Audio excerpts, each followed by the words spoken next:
વિદ્યાર્થી મિત્રો, આપણે જે પ્રાચીન નગરોની વાત કરી રહ્યા છીએ એમાં સૌથી પહેલું પ્રાચીન નગર એટલે મોહેન્જો-દડો. હા વિદ્યાર્થી મિત્રો, મોહેન્જો-દડો નામ સાંભળતા જ તમને એક પિક્ચર યાદ આવ્યું ને? હા, આ એ જ પિક્ચર છે કે જે તમે લોકોએ જોયું છે ઋતિક રોશનનું. શું હતું આ પિક્ચરમાં? તો કે મોહેન્જો-દડોની અંદર આપણને એ સમયની એટલે હજારો વર્ષ પહેલા જે સભ્યતા હતી, એ લોકો કેવું જીવન જીવતા, કેવા મકાનમાં રહેતા હતા, શું વ્યવસાય કરતા હતા, અને છેલ્લે આ પિક્ચરની અંદર આ સભ્યતા કેવી રીતે નાશ પામી એ પણ આપણને બતાવ્યું છે. તો ચાલો અહીંયા તો આપણે થોડુંક મોહેન્જો-દડો વિશે માહિતી મેળવીએ. મોહેન્જો-દડોની અંદર એક જાહેર સ્નાનાગાર મળી આવ્યું છે.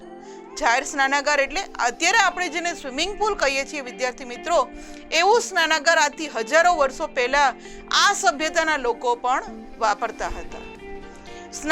આ જે સ્નાનાગાર હતું એની વચ્ચે શું છે તો કે એક સ્નાન કુંડ છે, અને આ સ્નાન કુંડની અંદર ઉતરવા માટે બે બાજુથી પગથિયા પણ છે કે એવી વ્યવસ્થા કરવામાં આવેલી છે કે આરામથી લોકો ઉતરી શકે. અત્યારે પણ આપણે સ્વિમિંગ પુલમાં જોઈએ છીએ ને, અત્યારના જે સ્વિમિંગ પુલ છે એમાં ચારે ખૂણામાંથી આપણે ઉતરી શકીએ એવી વ્યવસ્થા છે.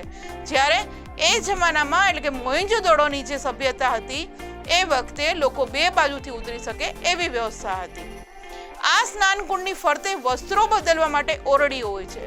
અત્યારે આપણે સ્વિમિંગ પુલમાં જઈએ તો ત્યાં આપણને ચેન્જ રૂમ જોવા મળે છે, તો આવા જ ચેન્જિંગ રૂમ છે એટલે કે નાની નાની ઓરડીઓ જે છે એ આ સ્નાન કુંડ જે હતો એની ફરતે બદલવા માટે પણ હતી. ધાર્મિક પ્રસંગોએ જાહેર સ્નાનાગારોનો ઉપયોગ થતો હશે એવું આપણા ઇતિહાસકારો માને છે કે કોઈ ધાર્મિક પ્રસંગ કરતા હશે મોટો, જ્યારે કોઈ યજ્ઞ કરવાનો હોય કે બધા લોકો એકઠા થવાના હોય કોઈ પ્રવૃત્તિ કરવા માટે, ત્યારે કે આવા જે ધાર્મિક પ્રસંગો છે એમાં આ સ્નાનાગારનો ઉપયોગ થતો હશે એવું આપણા ઇતિહાસકારો જણાવે છે. અને મોહેન્જો-દડોમાંથી મળી આવેલ સ્તંભવાળા મકાનને સભાગૃહ તરીકે પણ ઓળખવામાં આવે છે. એના જે મકાનો છે એમાં અમુક મકાનો છે એ સ્તંભવાળા હતા, મોટા એકદમ હતા, એટલે એવું કહેવામાં આવે છે કે અહીંયા આ લોકો બધા ભેગા થતા હશે અને સભાગૃહ એને કહેતા હશે. આ ઇમેજની અંદર આપણે જે મોહેન્જો-દડોના સ્નાનાગારની વાત કરી એ આપણે જોઈ શકીએ છીએ કે કઈ રીતે વચ્ચે આખો કુંડ છે, બે બાજુથી ઉતરવાના પગથિયા આપણને મળી આવે છે. તો આ આપણને ઇમેજ એવું દર્શાવે છે કે આજથી હજારો વર્ષો પહેલા પણ લોકો આવી વ્યવસ્થા કરતા હતા.